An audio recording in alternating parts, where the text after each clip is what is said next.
Hello, church. I'm Denika, and I'm apparently your first speaker, so get ready for that. So I'll be talking about Satan's stepping stones to strongholds.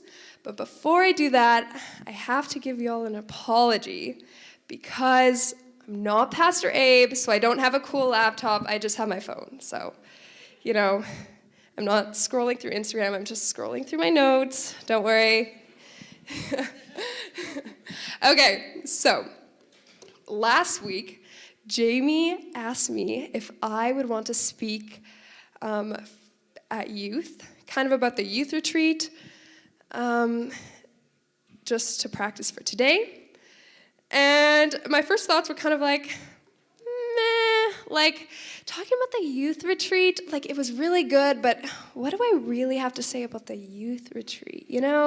Like it was really good, but also I don't know if I have something really meaningful to share. Well, the youth retreat was really, really powerful for me. It was really life-changing. And all of a sudden, like a couple of days later, I didn't know what I could say about it. So I thought. So I was kind of hesitant, and I didn't respond to her, and then ended up going up at the open mic after the rest of the people had talked. And I hadn't planned anything, so that was a bit rough. But yeah. Whoops. Satan attacks in so many different ways. He attacks by just pure sickness or pure, you just know it's a lie. But something that is so hard to recognize is when he just comes through tiny little thoughts and tiny little twisted lies or tiny little, twisted truths. So I had so much I could have shared about the youth retreat, so much. But all of a sudden I was hesitant, and I didn't know if I could. And that's just Satan putting his little doubts, are you sure? Are you sure you can do it? Are you sure you've learned something? Twisted truths and believable lies are how he begins to build his dark and cold castles. He slowly puts little things in your mind, and that all of a sudden becomes great, big, stone cold castles. It only takes one negative thought that you don't immediately break down to let him begin building up. So for example, before the youth retreat, I struggled a lot with a recurring fear that God was somehow scary, or it just terrified me. So how long do you think Satan had to build up little lies for me to think that the God of perfection and peace and joy and happiness was scary? How long did that take? Just, it wasn't I think, this God who's giving you peace is really scary. You should be afraid. No, it was not like that. It was small little things man, I'm having a really bad day today. Why isn't nobody noticing? Why don't I have any friends? Why aren't people coming and talking to me? Why don't people notice? Why doesn't God see me? Small things. All of a sudden it's bam, now God doesn't see me because I'm having a bad day and no one talked to me. It's not tiny. It's not a big, bam, God is scary. It's small steps up. So even right now, there's tiny little Denika, why would you talk about this? Isn't this just you'll mature out of it? Just small little doubts and insecurities. Do older people really have those? No, it's just a youth thing. But no, my words have power and my voice has authority. Your voice has power, and your voice has authority. You are so powerful, and Satan will do whatever he can to plant little seeds so that you lose confidence to use that power. So yeah, it's really hard to recognize sometimes, like just a little small doubts. I'm going to kind of wrap it up with a story. So if you don't know, I had this bad disease that kind of came throughout my mouth and my throat. So really bad canker sores that would, I couldn't really talk and I couldn't really eat. And they came back about every 3 weeks. And it was really bad and really painful, and we went to like lots and lots of doctors, and no one could figure it out, and it was like really hard, right? So there's that. So now I can refer to that. So if I say my sores, you know what I mean. So when I was a young little person, I always wanted to be on the church worship team. I had like big dreams of being the youngest person to ever be on the youth worship team. Okay? Great. Well, this is the first time I sang in front of church, so you know that didn't really go as I planned. So I turned 12, and all of a sudden I turned 13, and then 14, and now I'm 15, and I'm leading worship teams at school, and I know I can be on a team, and I know how to lead a team, and I know I'm a decent player, so it's way past time I get an audition paper, right? So I get an audition paper, and I fill it out, and I'm going to hand it in next Sunday. Great, perfect. Wait, Mom, do you know where my audition paper is? I can't find it. I lost it. We have to go. I know. Fine. I'll just do it next Sunday. It's fine. Guess who has sores next Sunday? Guess who doesn't feel like handing in on an audition paper if I can't even talk? Well, I'll do it next time. And the cycle keeps going and going and going, and now it's been so long, so let's go already, right? So finally, at age 16, I hand in my audition paper.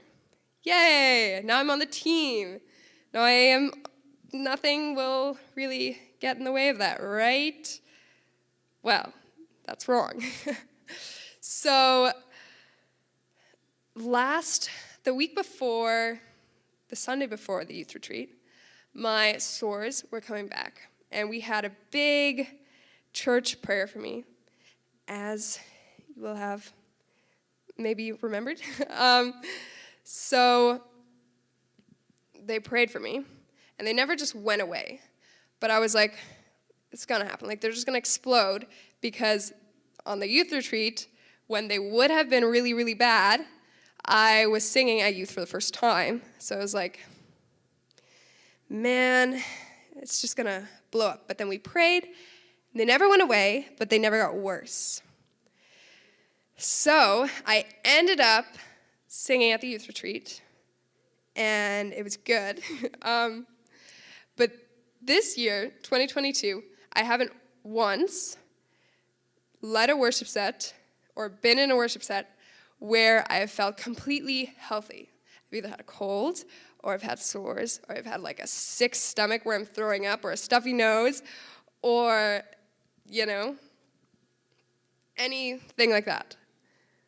But that's not happened by some random chance. Like somehow, every time I go on stage, bang, I'm sick. Like, are you nervous maybe? No, I'm not that nervous. It's fine. I've done this lots of times. But I'm just sick. That's Satan. I scare Satan. You scare Satan. You being here scares Satan.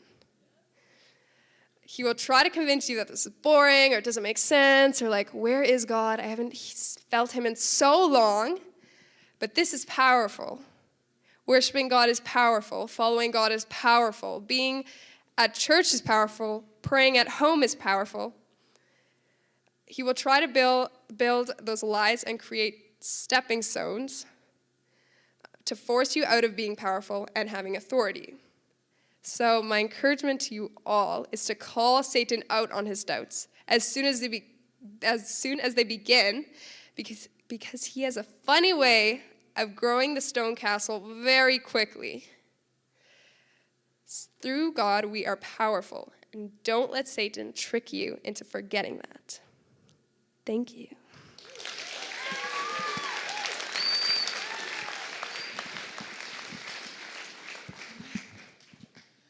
Hi. So I want to start by everyone standing up. Please. We're just going to, stretch, because I feel like we all look a little sad. So we're just going to, just like swing our arms around. Like, okay, when you're done, you can sit down. Okay. So I cannot believe that I'm even up here right now, because I was feeling really anxious about coming up here, but here I am. So while I'm up here, thank you. While I'm up here, I'm going to be sharing a short testimony that happened to me at the youth retreat. It's not anything big, but definitely opened my eyes. So throughout the youth retreat weekend, I was writing down the most random things in my notebook that the speaker was saying, and then they didn't make sense at all. And at the end of the last speaking and worship session that we had sort of like a soaking session where you could pray for others or you could get prayed for. I went to 2 people that night. So I went to the first person, and then I came back, and I was feeling kind of sleepy, so I laid down on the chairs a little bit, and then I just felt like getting up, so I got up and went to another person, and then I came back, and I felt something that I have not felt for a long time, and I realized now that it was peace, and I felt completely new, as if I was a new person. So then I went to kind of be alone, and then I was just reading through the notes that I had written, prior that day, and then I stumbled upon this, which I had written. It says, Jesus died 2,000 years ago, and I died with him, but I came alive to bring love to others. And that was kind of when I realized that this related to me so much, how I felt like a completely new person, as if I had died and then come to life again after I got prayed for. And I've always known that God is real and that he speaks to others, but it's never really happened to me this strongly, where I've felt his presence so strongly. Also, I want to share, about a week ago, I was not feeling at peace at all about doing this. I was feeling super anxious, so I kind of talked to my mom about it, and then I went back to my room, and I just felt that sense of peace again, and I was like, God, what are you trying to tell me? And then I decided, yes, I'm going to do this. And then it was Satan that was trying to put that fear in my mind, and I couldn't let him do that. So I had to do this. It's not just peace that he can bring to you. It's he can bring joy, he can bring love, purity. He can literally help you with anything and everything you need, and he'll help everyone. I know when people used to speak up here, and then when we'd watch church, it always that's great for you that happened to you, but it's never happened to me. So it's probably not going to happen, but it did. So yeah, that's kind of all I have to share. Thank you.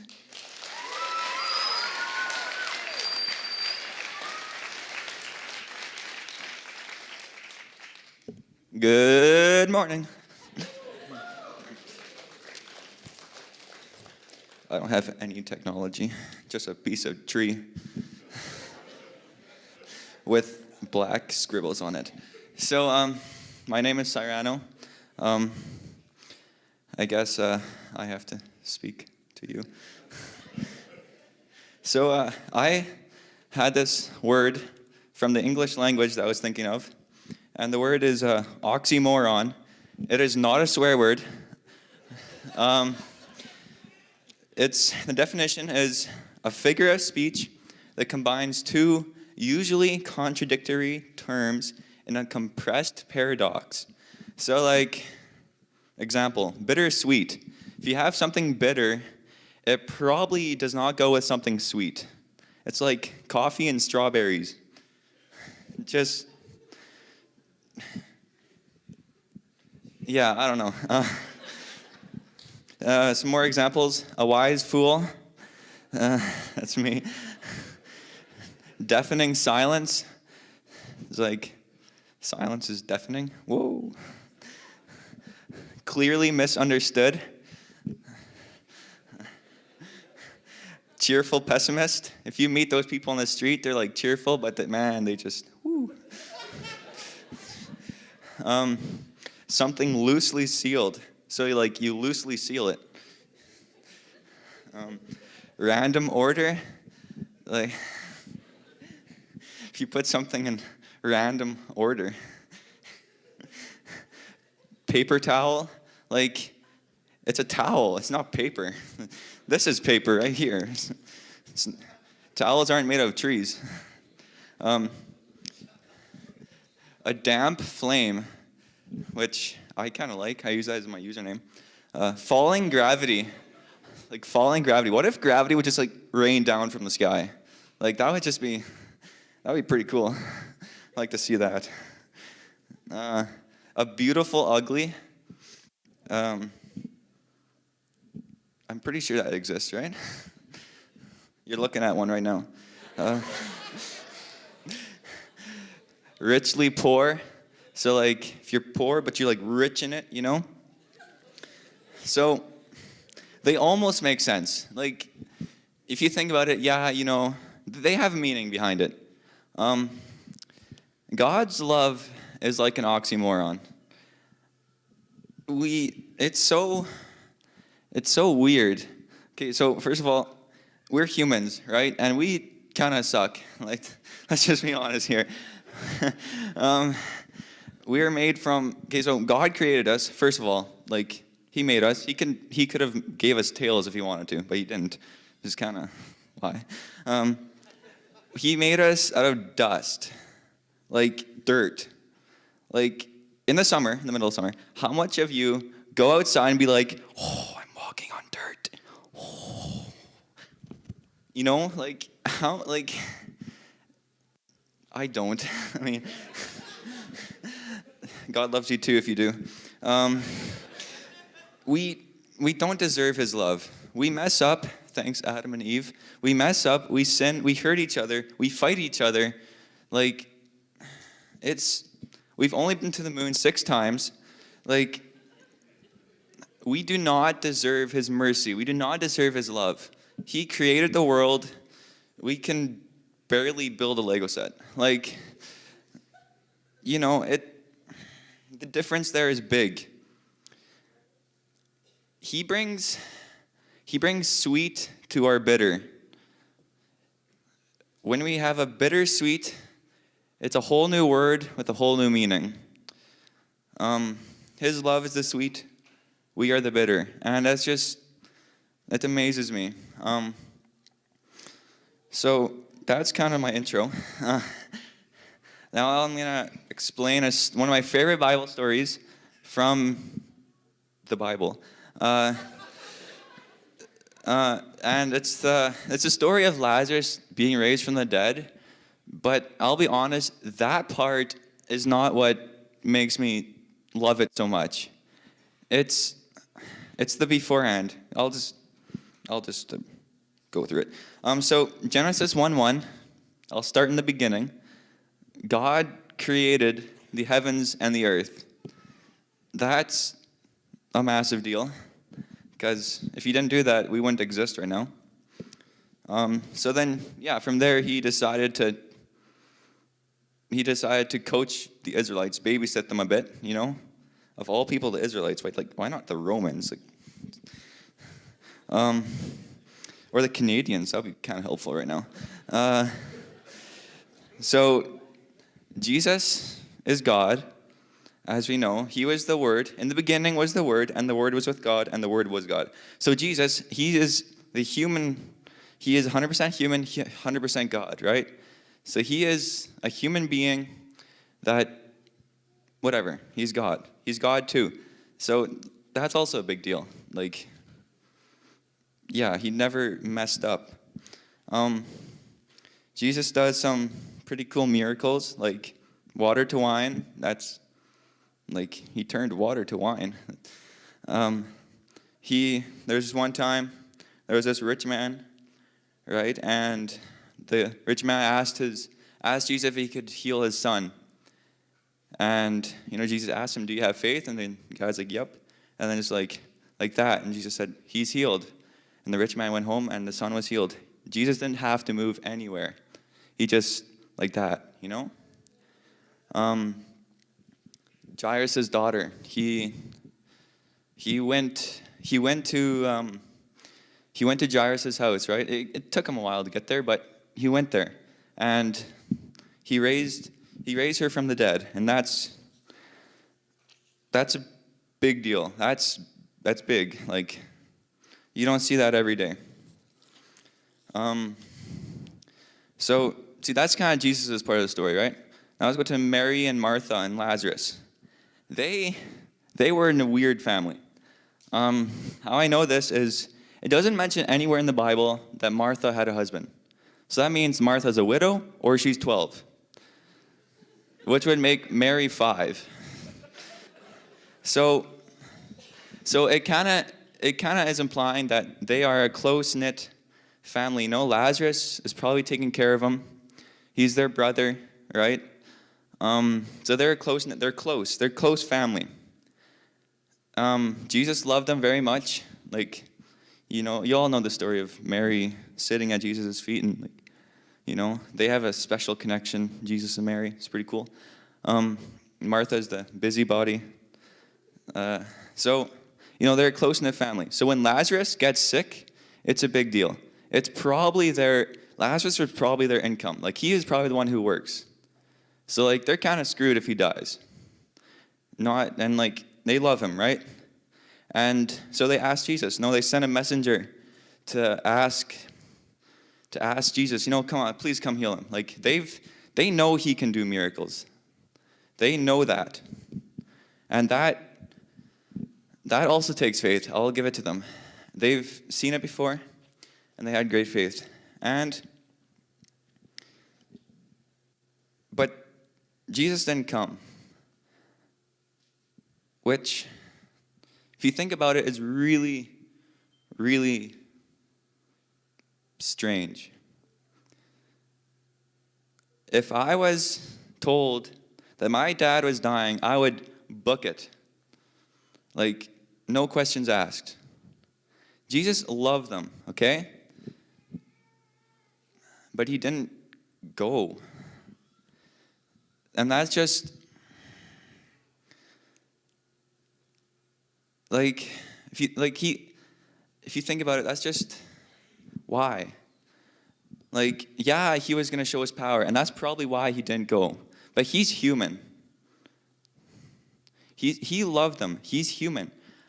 I really believe that Jesus he absolutely hated staying back. He just did not, he really wanted to go and heal Lazarus. So, Lazarus dies, and then he goes. So Martha, she asks us the question that we all ask, and then it's like, why? Why couldn't you just jump on the Uber donkey and just go? Like, why didn't you come? And Jesus is like, don't you believe? Like, I can raise him from the dead, And then she's like, yes, there's the resurrection, right? She had given up, basically given up hope. So then Jesus asked for Mary. And Mary says why. She asks why. And Mary and Jesus had like a dynamic that, like a human dynamic, that when Mary asked why, I think that is what broke Jesus. And Jesus wept.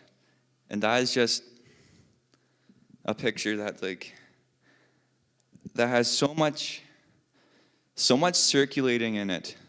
Jesus was God and Jesus was human. God wept. And that's just like, whoa. And like he could have stopped this. Jesus could have came sooner and like just met their expectations and just have healed Lazarus.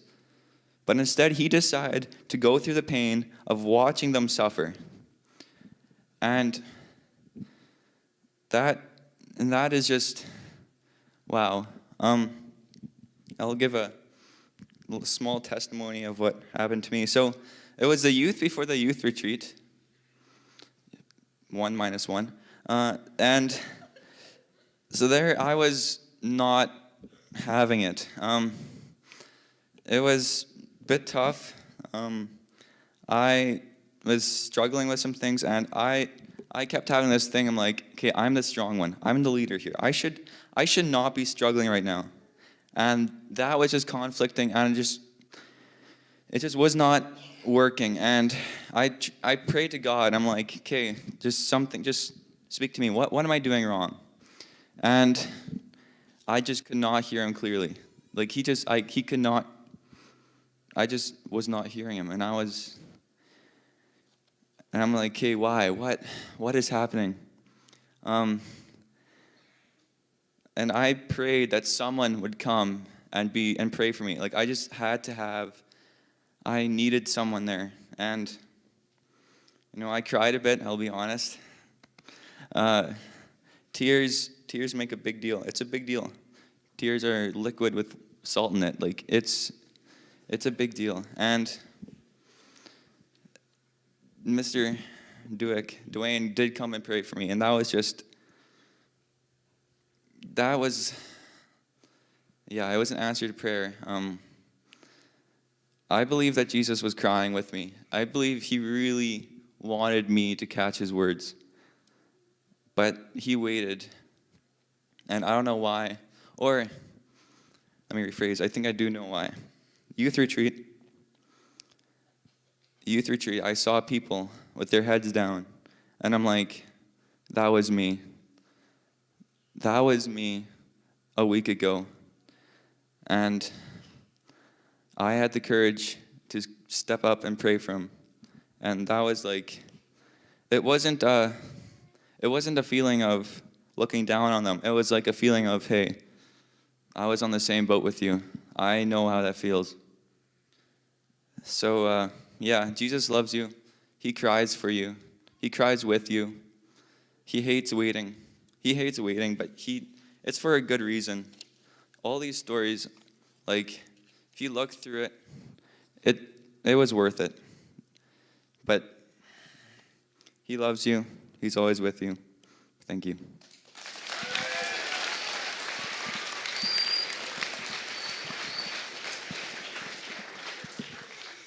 Thank you for sharing. That was exciting, wasn't it? I think so.